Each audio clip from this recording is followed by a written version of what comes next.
Hello. Today we're going to be talking about In the Name of Love and Hate Don Quixote because I can. This is an identity I know how to use, and it is an identity I love to have.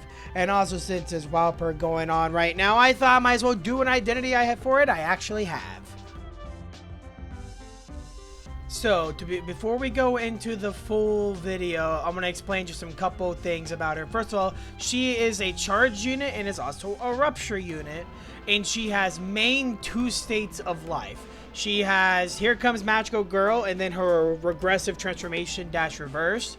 Essentially, she's got her happy form and her hysteria form, which depending on which form she is, she'll either use plus coins for Magical Girl form and minus coins for regressive transformation, giving her different skills depending on which form she's in.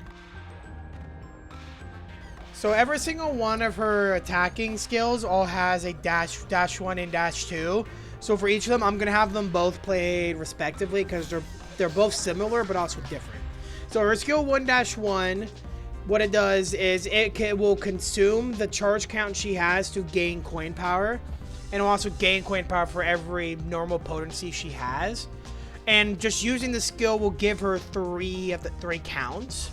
She'll also inflict rupture and gain 3 counts. And then for her regressive version, her hysteria version basically, she deals extra damage for every hysteria she has. She will consume count to gain base power.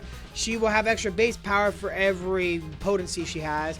Will also gain more count, lose sanity, and this one will also inflict sinking, because she inflicts both rupture and sinking depending on if she's happy or angry. So for her skill 2, she does extra damage for every love and hate she has on herself with an extra 75% damage increase. She will consume 6 count to gain power, but will gain 5 count just by using the skill. She'll also inflict rupture. She'll gain more count. She'll also inflict mark of villainy against the main target of the skill. And basically that just makes her deal a little bit extra damage to the target that's marked, but only her. And then her hysteria version, she'll gain extra base power for every hysteria she has. This one actually gains attack weight if she's at max hysteria. She'll deal less damage against her sub-targets. She will, like before, consume the count to gain the base power, and will gain count on use and attacking. She will lose the 8 sanity just for using the skill. She'll also still inflict mark of villainy, but instead of rupture, she'll also inflict sinking. Alright, and for her skill 3, she'll deal extra damage for every magical arcana she has on herself. And what magical arcana does is she will deal extra base damage depending on how many stacks she has with 3.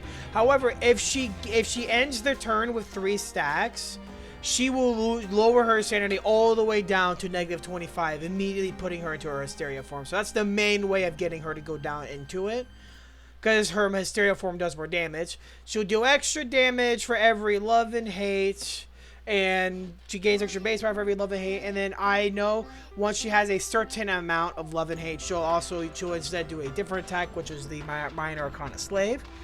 She will consume count to gain coin power.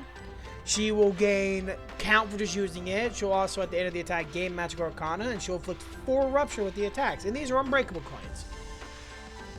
And then her skill 2, it does less damage against sub-targets, and that's because this skill gains attack weight for every stack of magical arcana she has, giving a max attack weight of 4. She will consume hysteria to deal extra damage. She'll consume love and hate to deal extra damage. And then if she's attacking only a singular target, because the extra attack weight, she'll do extra damage depending on how much weight is on there. She loses base power for every cracked coin.